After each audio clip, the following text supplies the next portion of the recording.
Good day, this is Professor CB, and today is Wednesday, August 11, 2004. It is 6:19 and 13 seconds p.m. Eastern Standard Time. This is Computer Security 101, so let's hop to it here. A host in the context of computers on the Internet is defined as only computers that have a live connection with the Internet. Each host has a unique address similar to the way street addresses work.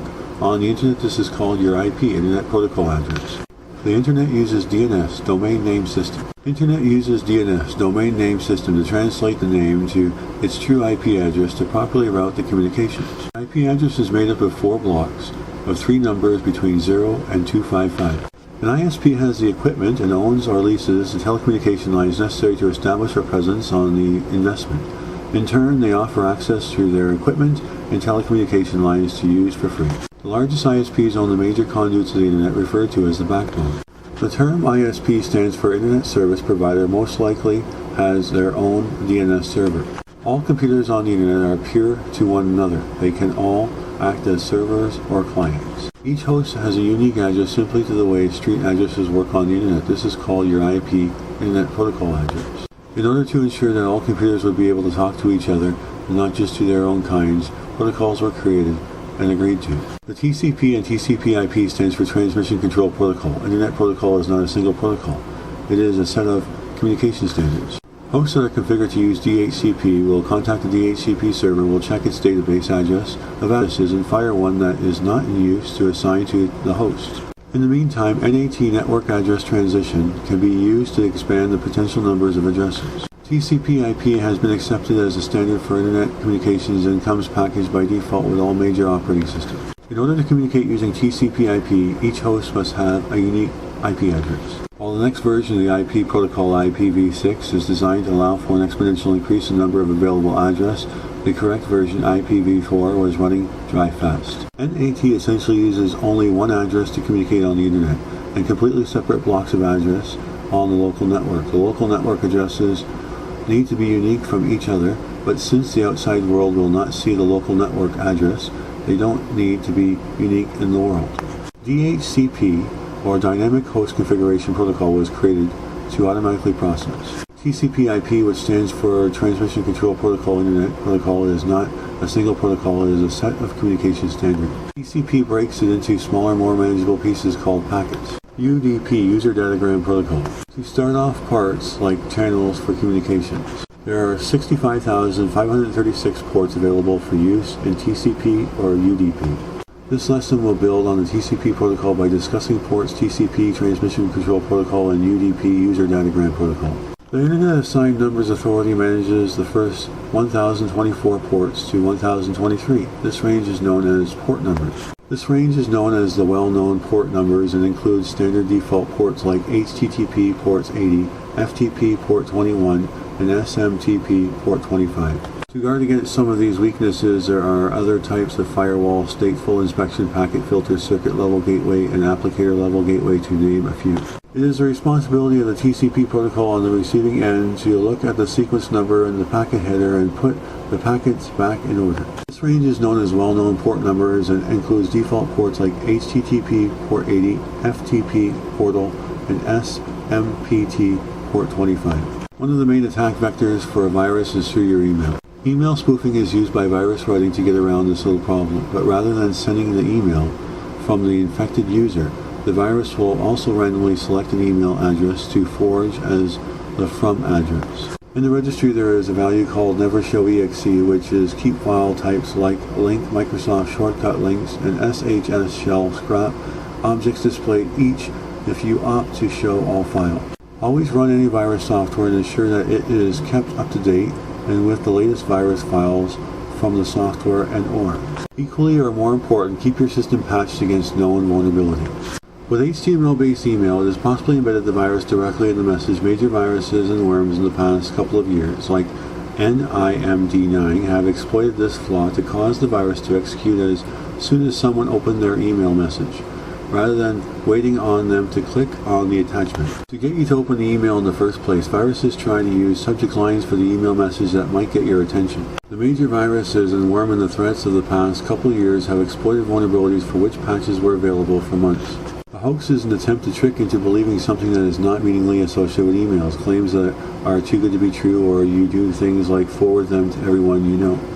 The subject line and the message are worded with the intent and goal at getting you to double-click on the attachment file to execute the actual views. A packet sniffer captures the individual packet data flowing across the network.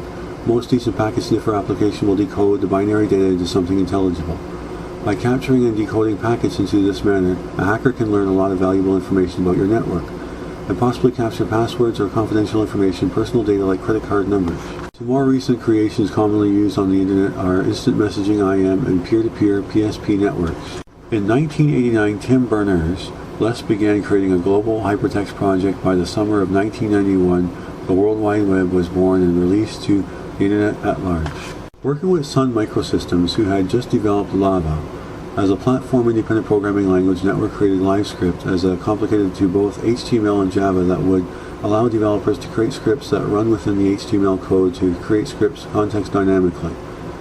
In 1955, they officially changed the name to JavaScript to high-tech on the coattails of popularity surrounding Sonic Java program language. The hypertext markup language used to create the web pages, context to be refined. If a legitimate website or web developer can use active scripting like JavaScript, VBScript, or ActiveX to dynamically gather information from your computer to aid in displaying custom data, then a malicious developer can use that same function against you. Sites that allow users to input and don't properly check for malicious script tags may be vulnerable cross-site scripting XSS attack. More popular peer-to-peer file-sharing networking out there like Kazaa. Users around the globe have installed the client software to allow their computers to act like file servers to the PSP community and allow them to access the files of the computers on the PSP network. In order to work, the packet sniffer must be on the same network as the originating or intended destination machine. The problems that create XSS vulnerabilities lie in the way dynamic pages are generated and not having the proper check and balances in place to validate the code before sending the output to the user. To guard and protect your computer from known virus, worm, and other malicious code threats, you need to have antivirus software installed and actually running. You also must keep it updated. A Trojan or Trojan horse is called such a reference to the story of the Trojan horse from Greek legends. It is a malicious program disguised as normal application. Polymorphic viruses, viruses that choose their characteristics as they infect. Newer viruses that tend to do email spoofing through, by forging the from address to appear as if it came from a different source, it becomes more difficult to identify the infected machine. While viruses are a serious issue, it is imperative to keep it updated to detect and block new threats. It is equally or more important that users stay current with security updates and patches from their operating systems and program vendors. Macroviruses, these infect files you might think of as data files, but because they contain macro programs, they can be infected. Camouflage viruses, viruses that attempt to appear as a benign program to scanners. There are some key pieces of evidence you can look to indicate that an email may be a hoax.